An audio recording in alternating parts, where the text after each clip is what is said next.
Today we are going to see treatment of consumable items in non-profit organization. You people are familiar with non-profit organization chapter already, and you people have done preparation of receipts and payments account, calculation of subscription received to be credited to income and expenditure account, and fund based accounting. The next concept under this non-profit organization is treatment of consumable items. What are consumable items?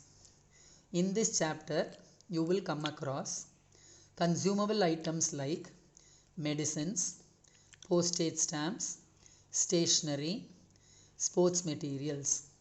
So we are going to calculate here how much is the medicines used, how much is the postage stamps consumed, how much is stationery used, and how much is sports materials used. So in income and expenditure account, these consumable items will be debited.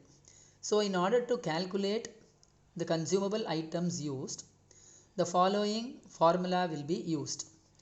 But in order to calculate this consumable items used, there are two methods. One is statement form, another method is ledger account form. First we will see the statement form.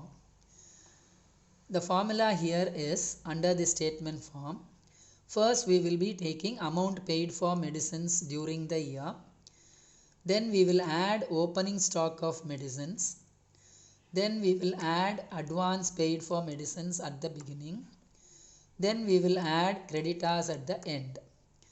Then we will deduct closing stock of medicines at the end.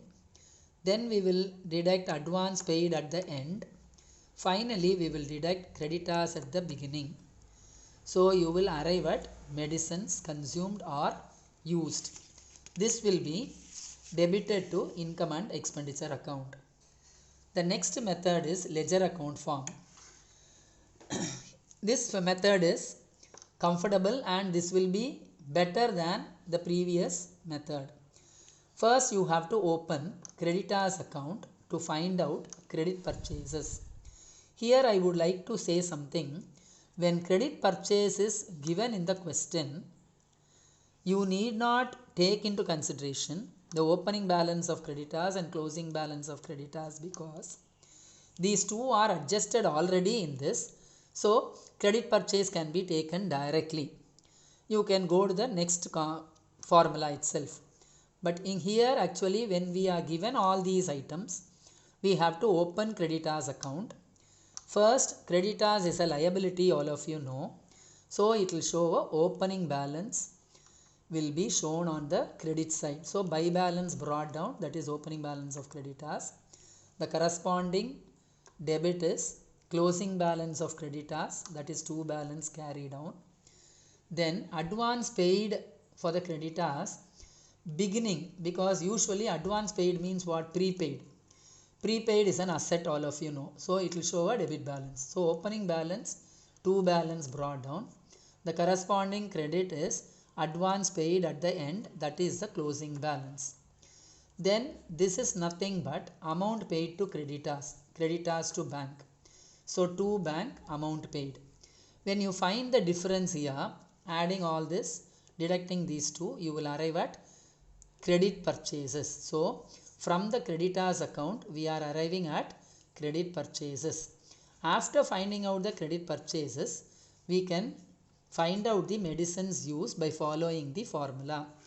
Opening stock of medicines, add credit purchases. If there is cash purchases given in the question, we have to add cash purchases also. Then closing stock of medicines will be deducted. So you will arrive at medicines used. This medicines used or any consumable items used will be debited to income and expenditure account. Now already I have sent these sums to you in the group. So I am doing this 29 sum and 30th sum for your reference. So how it is done I will explain now. So 29 sum you are asked to calculate how much is the medicines used to be debited to income and expenditure account. This is a question. So first we are following the second method only.